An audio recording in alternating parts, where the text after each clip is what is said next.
اس دروازے سے وہی جائیں گے جو روزہ رکھتے ہیں۔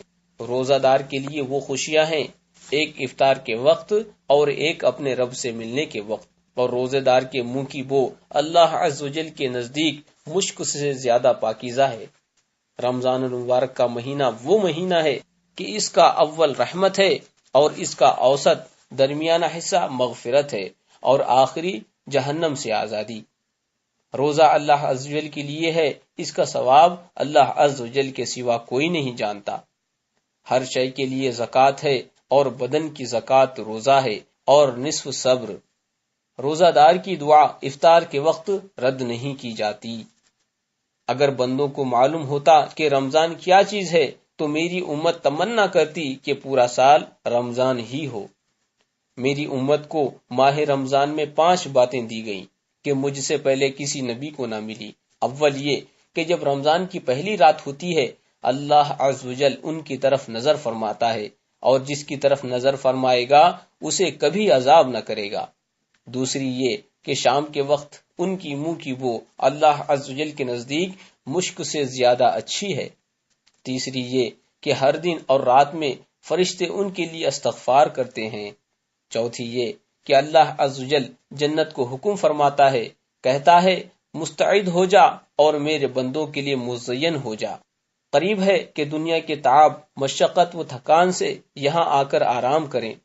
پانچواں یہ کہ جب آخر رات ہوتی ہے تو ان سب کی مغفرت فرما دیتا ہے۔ کسی نے عرض کیا کیا وہ شب قدر ہے؟ فرمایا نہیں، کیا تو نہیں دیکھتا کہ کام کرنے والے کام کرتے ہیں، جب کام سے فارغ ہوتے ہیں اس وقت مزدوری پاتے ہیں۔ اللہ عز و جل رمضان میں ہر روز 10 لاکھ کو جہنم سے آزاد فرماتا ہے، اور جب رمضان کی 29ویں رات ہوتی ہے تو مہینے بھر میں جتنے آزاد کیے ان کے مجموعے کے برابر اس ایک رات میں آزاد کرتا ہے۔ پھر جب عید الفطر کی رات آتی ہے ملائکہ خوشی کرتے ہیں اور اللہ عز و جل اپنے نور کی خاص تجلی فرماتا اور فرشتوں سے فرماتا ہے اے گروہ ملائکہ، اس مزدور کا کیا بدلہ ہے کہ جس نے کام پورا کیا؟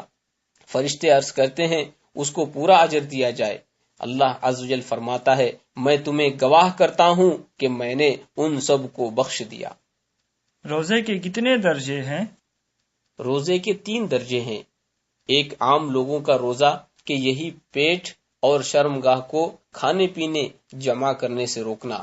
دوسرا خواص کا روزہ کہ ان کے علاوہ کان، آنکھ، زبان، ہاتھ، پاؤں اور تمام اعضاء کو گناہ سے باز رکھنا۔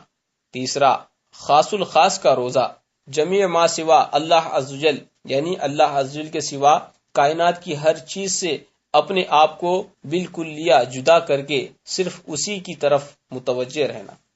روزے کی کتنی قسمیں ہیں؟ روزے کی 5 قسمیں ہیں۔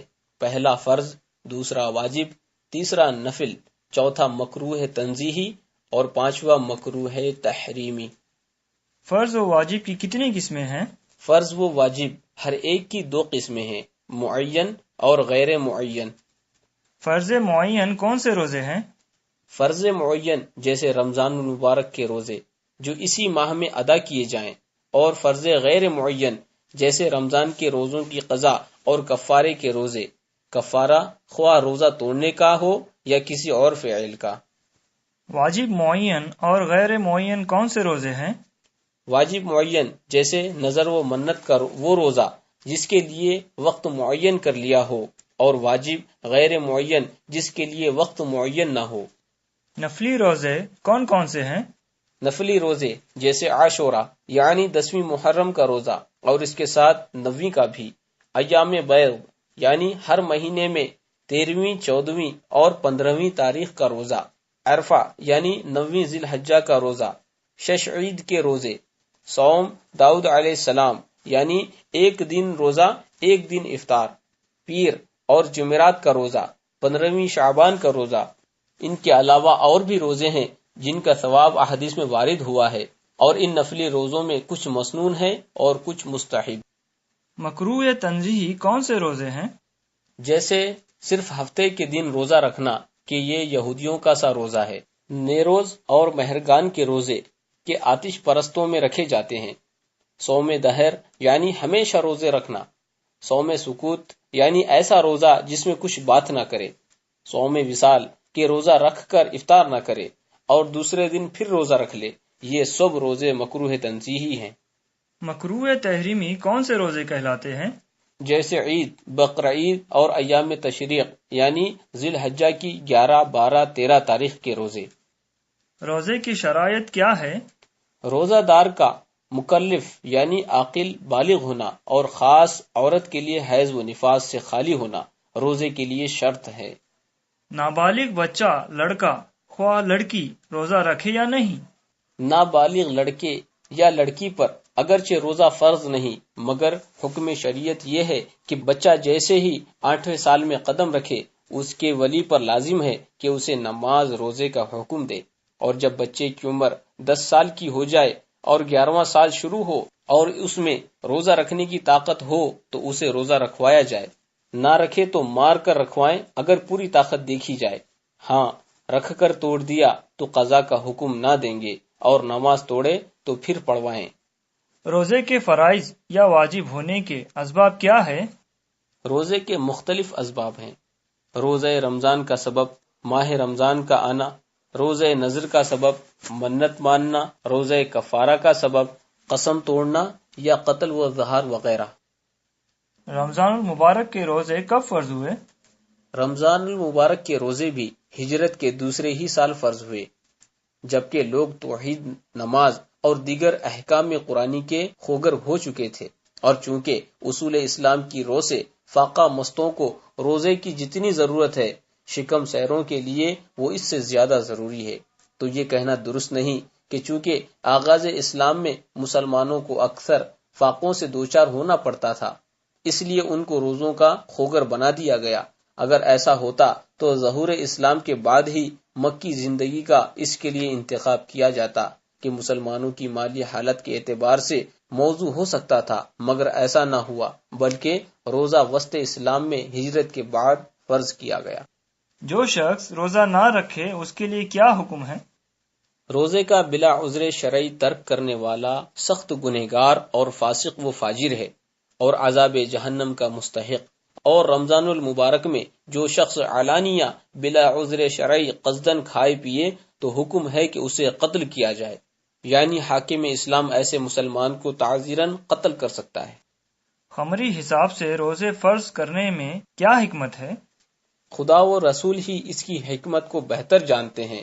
ہاں، بظاہر یہ بات کہی جا سکتی ہے کہ رمضان المبارک کا مہینہ قمری حساب پر رکھنے میں عام مسلمانوں کو یہ فائدہ پہنچتا ہے کہ قمری مہینہ اول بدل کر آنے سے کل دنیا کے مسلمانوں کے لیے مساوات قائم کر دیتا ہے، لیکن اگر کوئی شمسی مہینہ روزوں کے لیے مقرر کر دیا جاتا تو نصف دنیا کے مسلمان ہمیشہ موسم سرما کی سہولت میں روزے رکھتے، وہ نصف دنیا کے مسلمان ہمیشہ گرمی کی سختی اور تکلیف میں رہا کرتے، اور یہ امر عالمگیر دین اسلام کے اصول کے خلاف ہوتا، کیونکہ جب نصف دنیا پر سردی کا موسم ہوتا ہے تو دوسرے نصف پر گرمی کا موسم ہوتا ہے۔